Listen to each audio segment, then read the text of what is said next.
All right, good morning, friends. I know for some of y'all are doing your church routines this morning, so you may be catching the replay, and that's totally okay. But we wanted to make sure we get some more tools and freebie information for you guys just to kind of help plug in some of the gaps on specifically with some of the questions that y'all had with dealing with trauma in children, and what are some tools that we can use to improve their life and their journey to freedom as well. And so I'm super excited to just be able to bring on board a special guest who is also a Young Living member and leader here. And so she is also a specialist within this field as well. So what I want to do is bring her on here. Okay, if we can make this work. There we go. Good morning. Hi, good morning. How are you? Doing good. How about yourself? Very well. Good deal. I got tickets to the Braves game for later today. I'm excited. I'm going to take my little ones. Outstanding. So it's going to be great. Got a full day of excitement then, that's for sure. Awesome, Yes. awesome. Well, everybody, I just want to introduce Tara. I know, again, lots of folks are going to be coming in for the replay, but Tara, just go ahead and introduce what it is that you do, and then we can go forward from there with some information for kiddos. Great. Awesome. Well, I'm a mental health therapist here in Douglas County, Georgia. I work specifically with children, and I also work with the recovery population, people that have been affected by substance abuse and addiction. And so I work a lot with trauma-informed care. Um, Most women have experienced abuse in their life on some front or in some form, and as well as children. And so I do a lot of child parent psychotherapy, so some play therapy interventions. I'm an artist, so I do a lot of expressive therapy intervention. But the core of everything I do is based on trauma-informed care. Perfect. Yeah, that's pretty awesome. And so, in specific with kids, what areas do you do to help impact kids' lives when dealing with trauma and mental health issues?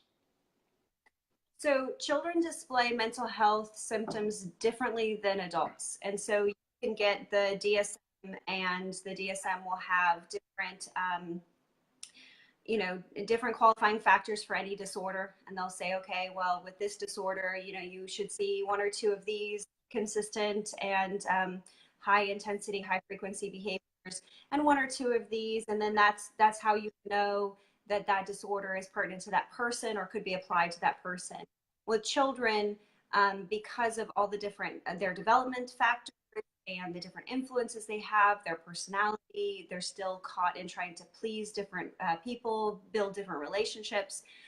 They do not distribute or display the symptoms in the same way that would be in line with the DSM. So we're just now in the psychological field, just now trying to consider what some of those factors would be. And so it's really hard to just diagnose children based on their negative behaviors or the basic symptoms you're seeing. And it's hard to know what's actually going on with them in order to kind of flesh out, okay, so what really is the issue? It might look like, oh, they're being bullied at school, but it might not actually be that. It might be something completely different. Or it might just look like they're, being oppositional or defiant to their parents. It might look like, oh, they have an attachment disorder, but it might be something completely different. And that's where a good therapist is really going to ask the right questions, and get to know the child, and work on some of the core skills before they rush to a quick diagnosis of ADD, ADHD, oppositional defiant disorder. That's one we're seeing a lot of.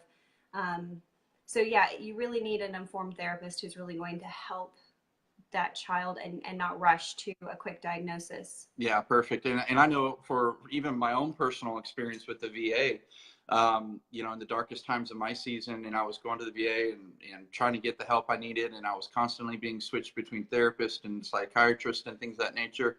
And they obviously knew that I had PTSD, but they almost diagnosed me with bipolar.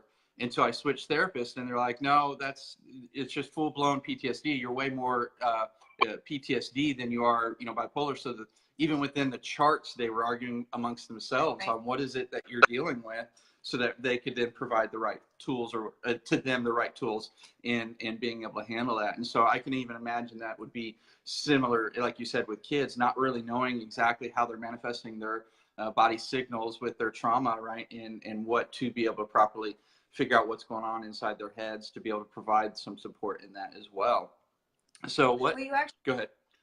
You raised a very good point here, and this is something that I don't think a lot of people understand or consider, is that the brain is an organ just like any other organ in your body. It is predisposed through genetics and through the nurturing effect, nature and nurture, to have different systematic behaviors. And so you might have some manic behaviors or some manic facets. You might have some depressive behaviors or depressive facets to your brain already. And that is not a disorder. That is just the way your brain thinks, the way you interpret the information that comes in. It might be through a schema or through a lens of something that's naturally more negative, or naturally more hyperactive, or more brash and impulsive. And if you feed that pattern and you reinforce that pattern of, let's say, like manic behavior, if you don't sleep and you don't eat and you live out your impulsive different impulses, and you feed that instant gratification facet, you're most likely at some point to pick up a bipolar diagnosis, because at some point that becomes dysfunctional. At some point you're wrecking your relationships, and you're trying substances, or you're doing things that fall in line with manic behavior, or you'll depressive behavior or whatever, because that's the way your body is naturally geared. And instead of maintaining wellness, you just kind of went along and reinforced that negative behavioral pattern. So you can have children who already have they're beginning that journey. They're trying to figure out who they are. They're trying to figure out how to make sense of this world around them. And the world is not an easy place. And it's not, a walk in the park. It's not easy for children to figure out, one of the lines in American Tail is, if growing up were easy, would it take so long, Yeah. So children are already trying to try on different personalities. They're trying to try on different, behaviors, and see how they work to manipulate the world around them, and get what it is that they want. And a lot of times children can try on behaviors that look like disorders, because they're trying to manipulate their situation to get the things that they want, which is love, attention, attunement, support in their life. And so if you have a child who's come from the foster care system, or if you have a child who's in a broken home, two of the greatest traumas in children's lives are broken families and foster, children that have been taken into the foster care system.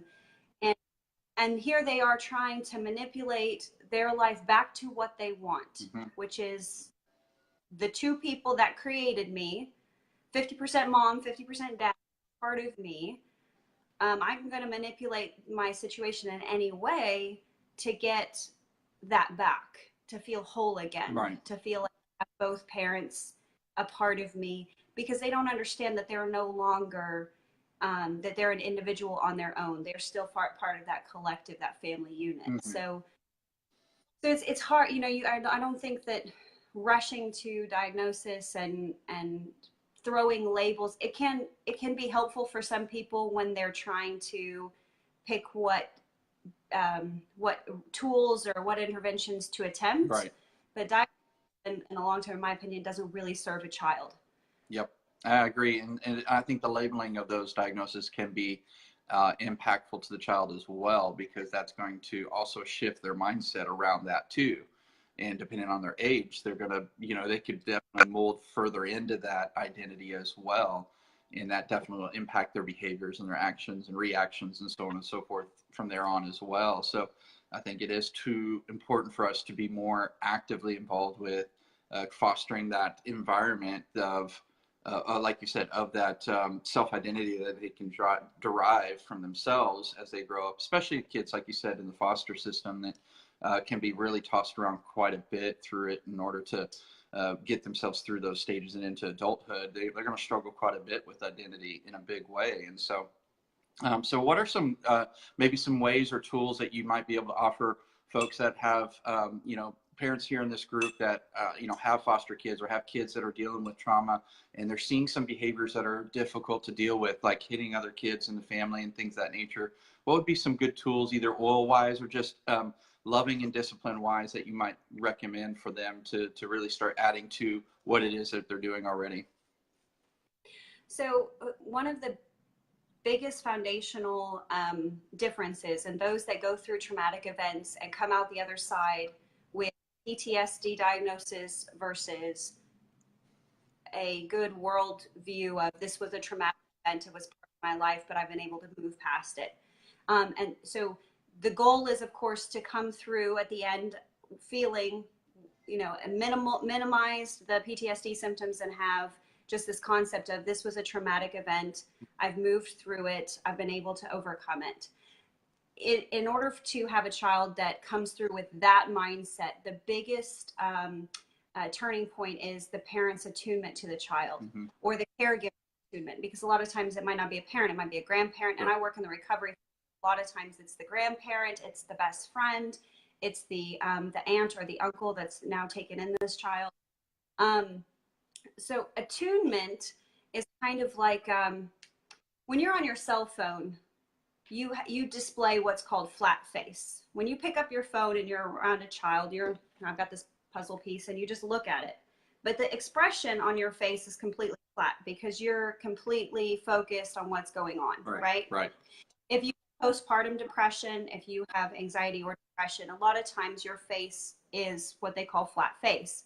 And so when your child comes up, and this could be a child of almost any age, but they come up and they are cooing and they're crawling and they're playing and they do something to get your attention and you're flat-faced. They're going to internalize that and going to try something new. They're going to maybe start yelling. They might start patting you. They might hit you. They might throw something. They're trying to manipulate the world around them to get you to engage with them. If it's a 9-year-old, they'll come up, they'll have their story. Very important to them, the thing that they really, really wanted to tell you all day long. And they are display, you're busy, busy mom or, busy working on your phone or on the computer or whatever it is. That lack of attunement in a child's life is one of the biggest things that kind of breaks that child's psyche in a way that now the world becomes against them, mm-hmm. versus becomes against their collective family unit. And now they don't feel safe, they don't feel supported, they don't feel loved. So if you have a foster care child and you haven't had this child for the first 3, 5, 6 years of their life, and now they're coming to you, they have probably never experienced attunement.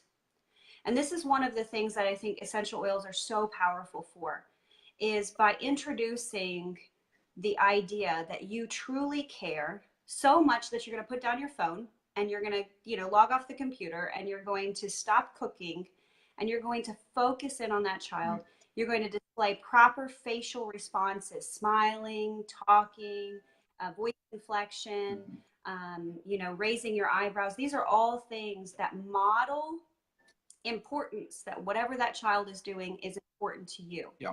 If that child is doing a negative behavior, that positive attunement is still incredibly critical. That you, even though it might be a horrific behavior, they bit somebody or they hit someone or they're throwing a temper tantrum, you need to appropriately display not your personal feelings, but how the child is feeling. So you have to move past, you have to move past the embarrassment you're feeling, mm-hmm. the anger, the resentment, the discouragement you're feeling. Right. Focus on what's going on with that child and model their emotions back to them. Mm-hmm. So if they're having a temper tantrum, you have to kind of put on your adult brain here and go, gosh, they must be sad, mm-hmm. or they must be really frustrated. And this, I know how frustrated I can be, but this is an outward display of their frustration. I'm going to sit on the floor with them and remind them that I'm emotionally and physically available to allow them to display their sadness and their frustration in this moment. And I'm going to hold them. I'm going to hold them until all the frustration's out, or I'm going to just keep them safe and allow them to communicate this because they've never been heard before. Right. And then you can use your essential oil. You know, if you have acceptance is a great oil, peace and calming, gentle baby, you know, even some of your singles like orange releases anger in the body. And with children in the foster care system, I know that some of the foster parents have concerns about, well, I'm not allowed to give them certain medicines, and if they're sick, I have to take them to the emergency room. But for oils, it's just plants on the toes. Right. It's not invasive. It's just a very simple way. And if you don't want to put it on their body, you can use a Cuddle Buddy, a stuffed animal. You can drop the oil on a stuffed animal. You can have them hold it tight. I like to use pom-poms. They're the little soft squishy pom-poms. Right. Because they're so cheap. Right. You can send to the kids' school. You can throw them. If they're angry, they can throw them as hard as they want. It's not going to hurt anything. They can squish really hard. And they absorb the oil and they'll carry that smell with them. So those are just some really easy ways. But the biggest facet, the biggest therapeutic facet is building that bonding relationship with the child by allowing them to experience attunement with you. It's so critical for human beings to not only have someone who's attuned to us, listening, nodding, engaging, but for us to be able to be attuned to others. And that's where your attachment disorders come in. These children, not only nobody really ever cared about them, but they were never allowed to develop the ability to model other people's positive behaviors back. Yeah. That's that broken facet. Very cool. Very cool. That's some great advice. Absolutely great advice. You know, because it's that human connection that we seek so much, that as children we don't understand the importance of that and what that could look like, especially in such a negative background or upbringing that they may be coming up into. And so, yeah. So what would be some resources, tool-wise, for parents? Are there any books that they could pick up that you're aware of that really help them learn this attunement and really help them really pick up on these types of tools that help them in that? Yes, there's actually a couple of really good books. There's one called Primal Wound, and it's a book on adoption of foster care system and children that have had that primal wound. And I can post the in the comment feed to this. I can like a screenshot of the book. Cool. Other one is by Bessel van der Kolk. It's called The Body Keeps the Score. And the body keeps the score is a lot about what trauma does to the body, and how not only, you know, what things you can do for yourself in your own home, but then also what things to look for in a therapist. It talks about EMDR. It talks about relaxation. That's another huge facet to trauma, is that when trauma is experienced in the brain, it creates all of these alarm bells for keeping the body safe and keeping the person safe. And so the different brain waves in the different parts of your brain will be signaled for hypervigilance to keep you safe, because that's a very basic instinctual process. But when that happens, your frontal cortex, your frontal lobe, the brain waves become less prominent in your frontal lobe, because there's all this other stuff going on that you're having to pay attention. And so over time, that looks like ADD and ADHD symptoms. So we have a lot of boys, we have a lot of children in the school system who have experienced trauma. And that could be big, huge events, or that could be small, little sandpaper-like traumas. And they're displaying their behaviors as if they have ADD. And so we're quick to medicate them. We're quick to label them, oh, they're just going to be difficult. And we kind of shun them in the community as, oh, that's the problem child. That's the problem. That's the child that you're going to have to really worry about and stress about and have to watch so much more. But if you can engage the brain into deep relaxation states, semi-hypnotic states, EMDR, great treatment for that. It actually allows the brain to go into basically the center of the brain and to start emitting the brain wave towards that frontal cortex. So if you notice, children with ADD do a lot of daydreaming. Mm-hmm. That's that deep relaxation stage. Mm-hmm. And that deep relaxation stage allows oils become extremely powerful, because you have a tool to help you allow that child to relax, especially if you have a diffuser going in the room. You're engaging that child's relaxation stage, and allowing them to begin activating their frontal cortex. And the book, The Body Keeps the Score, talks in great length about that. One last book that I've read that I think is an awesome book for any parent with any child, whether there's trauma or not trauma, is The Boy Crisis. And The Boy Crisis talks about the importance of fathers in the home, the fatherly role. It talks about ADD, ADHD. It talks about rough and tumble play, learning limits and boundaries for children. And it's just a very good eye-opening book to how our society and our culture, through demonizing, the father role, Yep. we have kind of encouraged this huge purpose void in our children's lives. And I definitely recommend that. I mean, I know I work a lot with women and children, but I recommend all of them that their fathers step up and become more involved in engaging a child in their individual purpose, developing their personal philosophy, and deciding who they are. Are they a victim of trauma and forever going to be labeled, or are they someone who is cared about, is attuned to, and can move through that? Awesome. Yeah, that's great. Yeah, definitely do some screenshots or, type in comments later once we're wrapped up for those books, because I want to make sure.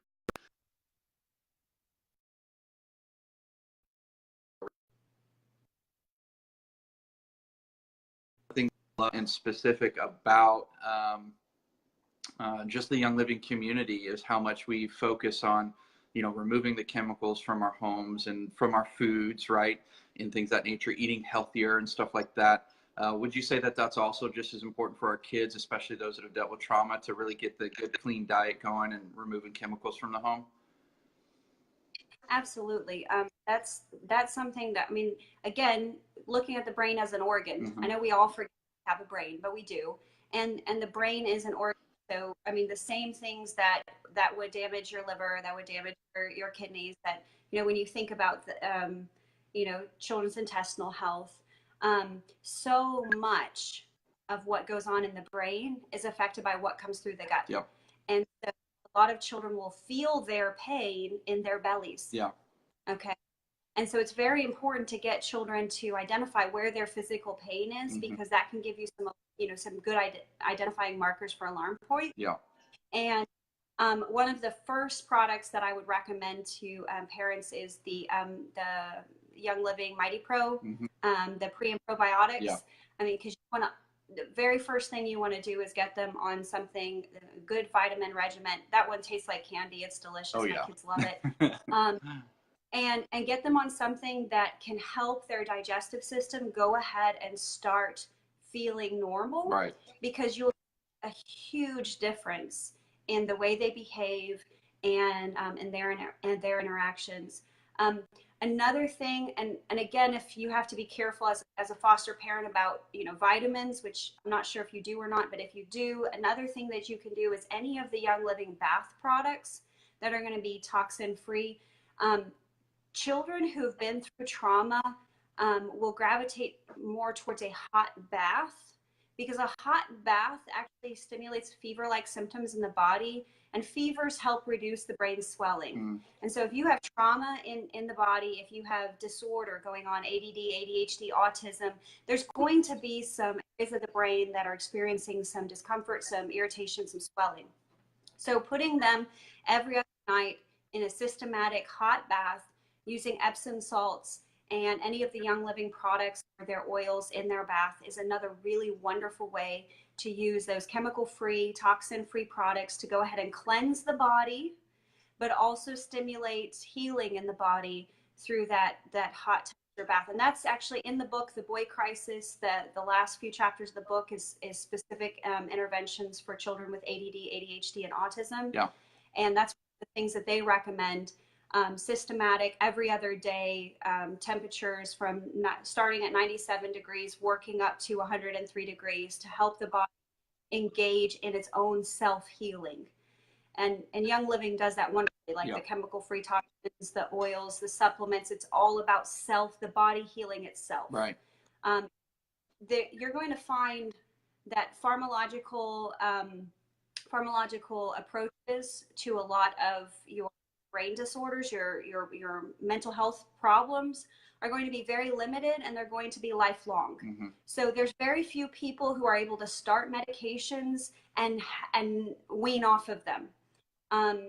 So unless you have a really good proactive therapist, a lot of times when you begin that pharmacological journey, you're going to have to stay on that antidepressant and they don't work effectively as some of these proactive healing the diet, healing the body, detoxing the body, reducing the chemical toxins that also affect the brain. It's just not going to be the same effect as something that's going to be more holistic and more all-encompassing for the person. Yep. Very cool. Very cool. Awesome tools, awesome information. I want to thank you so much, Tara, for your time this morning and just pouring out some amazing information for folks here in this Trauma to Freedom group.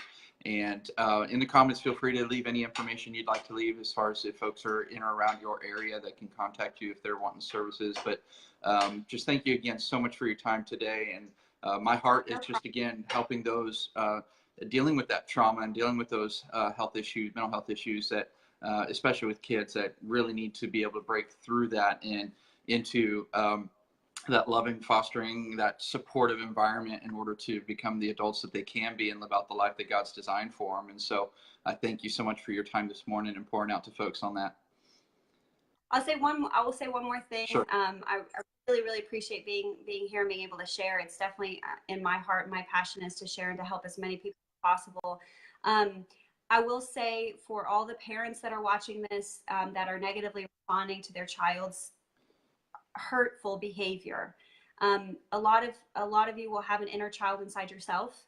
And so these same interventions that you're doing for your foster care child, for your abandoned child, for your hurting child, take a few minutes every day and practice them actively with yourself, because we all have an inner child who, when we were 3 and 4 and 5 and 6, felt abandoned, were abused, no one attuned themselves to us, didn't hear what the incredible, amazing things we were thinking, and we had to share it into the world.